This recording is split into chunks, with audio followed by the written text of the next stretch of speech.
Il-benefiċċji tal-vaċċin tal-AstraZeneca jibqgħu kbar fil-ġlieda kontra l-COVID-19 u l-vaċċinazzjoni tibqa' essenzjali fil-ġlieda kontra l-pandemija, hekk stqarret id-Direttur Eżekuttiv tal-Aġenzija Ewropea għall-Mediċini Emer Cook f'konferenza l-aħbarijiet dwar il-vaċċin tal-AstraZeneca.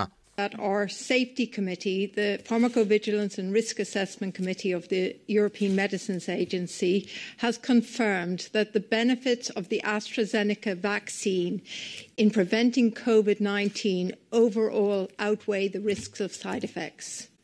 Cook qalet kif il-każijiet rari rrappurtati ta' trombożi jistgħu jkunu meqjusa bħala potenzjalment effetti tal-vaċċin tal-AstraZeneca, madankollu l-benefiċċji ta' dan il-vaċċin jibqgħu ħafna akbar mir-riskji.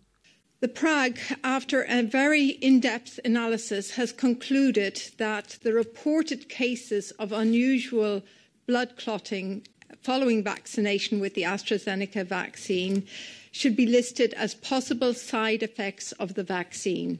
Qalet li l-potenzjal rari ta' żvilupp ta' trombożi bħala effett tal-vaċċin jista' ivarja skont l-età u passat mediku fost l-oħrajn.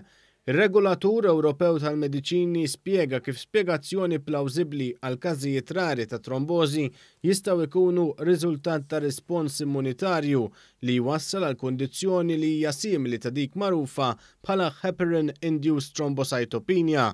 Intant f'kummenti fil-programm Pjazza it-Tlieta, is-Segretarju Parlamentari politikament responsabbli mill-Awtorità tal-Mediċini ta' Malta, Deo De Battista, spjega li sa issa f'Malta ma ġiex irreġistrat każ ta' trombożi wara t-tilqim bil-vaċċin tal-AstraZeneca.